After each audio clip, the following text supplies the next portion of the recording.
This week we're going to take a little look at Transnistria. This is one of those so-called frozen conflicts in the world where there's differences regarding how people view them.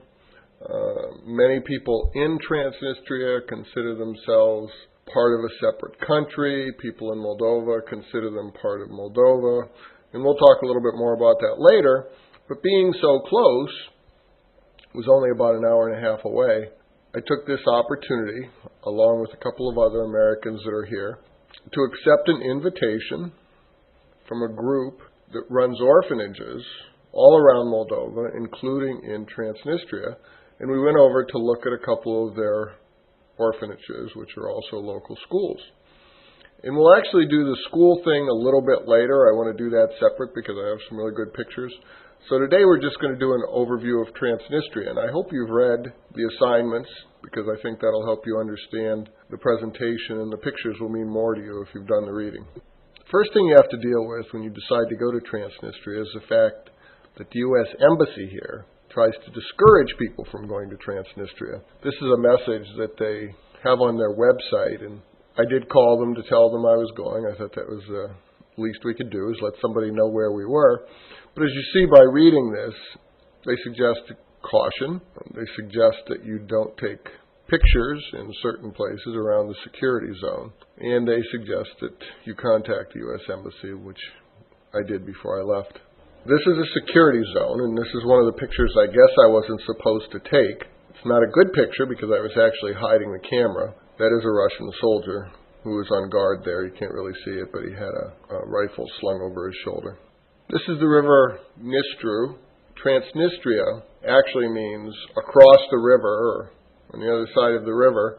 The river has different names. You'll actually see it spelled, the Russian spelling has a D in it, although they still pronounce it Dniester. And there, it's been called different things over the years, but this is the river that's in the center of all of it. Our driver, who's from Transnistria, and actually holds citizenship and passports from both, which is interesting, stopped here and pointed out this, what looks like a drainage ditch, really, but apparently there are catacombs under Tiraspol, which is the capital city of Transnistria, and this is one of the air holes that went up to the surface from the catacombs, according to him.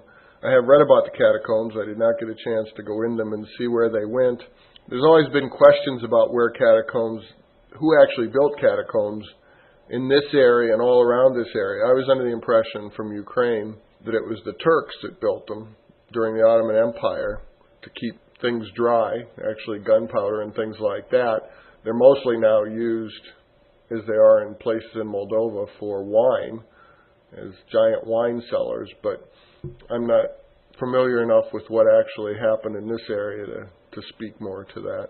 I was definitely given the impression before I came over here that things were worse here than in Moldova, but I'm not really sure that that's true. And from a conversation I had with the headmaster of one of the schools, I think that the money coming in is coming in from Russia.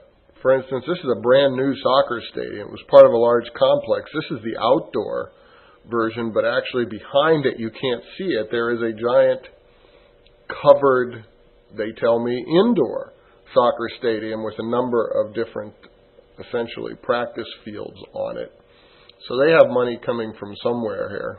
Now, if you've looked at some of this week's readings, you'll see that according to them, they keep things like this statue of Lenin in front of the Parliament building, which is what this is, sort of for historical reasons. And they say the same thing about this symbol, which is all over the place. This is the coat of arms, they call it, of Transnistria. You can see the old hammer and sickle, the red star. These things are all familiar to people who are familiar with the Soviet Union. This symbol, by the way, is on the back of their coins and money, which I got some while I was there, by the way.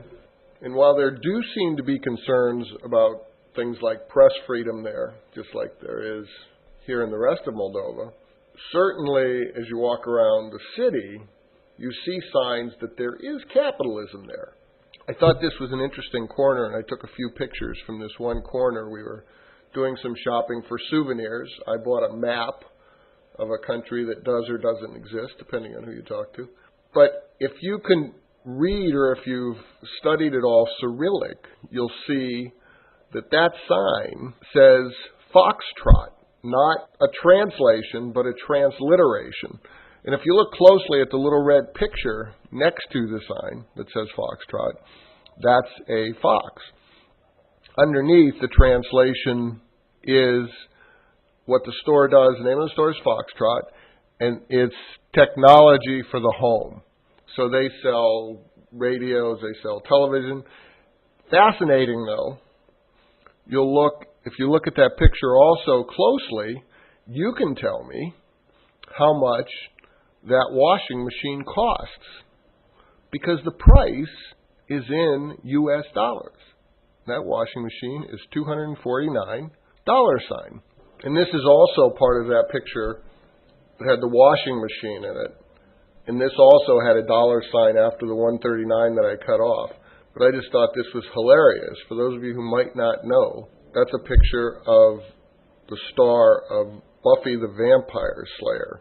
I thought that was a hilarious picture to have showing a television set in a place that most international observers say is the last bastion of true communism in the world.